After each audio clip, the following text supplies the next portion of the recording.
စိတ်ကူးရင်နဲ့တွေးတယ်ဆိုတာကျမတို့တွေတော်တော်များများလုပ်လို့ရှိတဲ့အရာပါအကယ်၍ကို့မှာဒေါ်လာ1 သန်းရှိရင်ကမ္ဘာအနှံ့ခရီးသွားဖို့စိတ်ကူးရင်နေတယ်ဆိုပါစို့ဒီအကြောင်းကိုအင်္ဂလိပ်လိုဘယ်လိုပြောမလဲ If I had $1 million I would travel around the world အကယ်၍ငါမှာဒေါ်လာ1 သန်းသာရှိရင်ငါကမ္ဘာအနှံ့ခရီးသွားမယ်ဒီလိုပြောနိုင်ပါတယ်ဒါကို second conditional sentence လို့ခေါ်ပါတယ် second conditional sentence တွေကိုလက်ရှိဒါမှမဟုတ်အနာဂတ်မှာမဖြစ်နိုင်သေးတဲ့စိတ်ကူးရင်တသက်အခြေအနေတွေကိုပြောချင်ရင်သုံးပါတယ်အခုခရီးသွားတဲ့ဥပမာမှာဆိုရင်လူတဦးကဒေါ်လာ1 သန်းတကယ်မရှိသေးပေမဲ့အကယ်၍ငွေပမာဏအများကြီးသာရှိလာရင်သူကကမ္ဘာအနှံ့ခရီးထွက်မယ်ဆိုတဲ့စိတ်ကူးရင်ရလဒ်ကိုဖော်ပြထားပါတယ်နောက်တစ်ခုအနေနဲ့အတွေးတွေနဲ့ရရှိဖို့အလားအလာရှိတဲ့ရလဒ်တွေကိုပြောချင်တဲ့အခါမှာလည်းအသုံးပြုပါတယ်သူရဲ့ sentence structure ကပထမတစ်ကြောင်းမှာ if နဲ့ past simple tense ကိုတွဲသုံးရမှာဖြစ်ပြီးတော့ဒုတိယတစ်ကြောင်းမှာဆိုရင်တော့ present conditional tense ကိုအသုံးပြုရမှာဖြစ်ပါတယ် present conditional tense ရဲ့ပုံစံက would or would not plus based on verb ဒီလိုပုံစံမျိုးပါဒါဆို second conditional sentence type ကိုဘယ်နေရာတွေမှာထပ်ပြီးတော့သုံးလို့ရလဲဆိုတာကိုအသေးစိတ်ဆက်ပြီးတော့ကြည့်ရအောင်နော်ပထမတစ်ချက်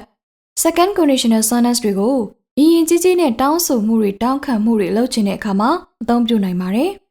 ဥပမာ If you came to the party I would be very happy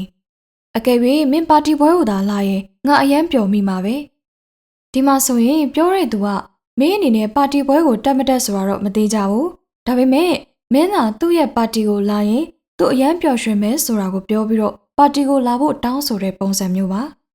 နောက်ထပ်တစ်မျိုးအနေနဲ့အကြံပေးခြင်းအကြံပြုခြင်းတွေမှာအသုံးပြုပါတယ်ဥပမာ If I were you I would study for the test အကယ်၍ငါသာမင်းဆိုရင်ငါစာမေးပွဲအတွက်စာတွေကိုလေ့လာမယ်ဒီအဖြစ်ပြက်မှာဆိုရင်တော့ပြောတဲ့သူက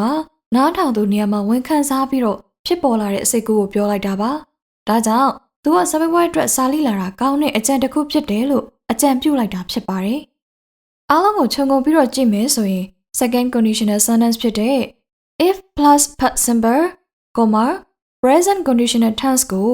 လက်ရှိဒါမှမဟုတ်အနာဂတ်မှာမဖြစ်နိုင်သေးတဲ့စိတ်ကူးတွေအတွေးတွေနဲ့ရရှိဖို့အလားအလာရှိတဲ့ရလဒ်တွေကိုပြောချင်ရင်လည်းအသုံးပြုပါတယ်အခုဆိုရင်တော့ second conditional sentence အကြောင်းကိုနားလည်မယ်လို့မျှော်လင့်ပါတယ်မရှင်းတာများရှိရင် comment မှာမေးခဲ့ပါနော်နောက်ဗီဒီယိုမှာတော့ third conditional sentence အကြောင်းကိုရှင်းပြပေးသွားပါမယ်ဒါဆိုရင်တော့ဒီဗီဒီယိုလေးကဒီလောက်ပါပဲSee you all again in the next video. Bye bye everyone.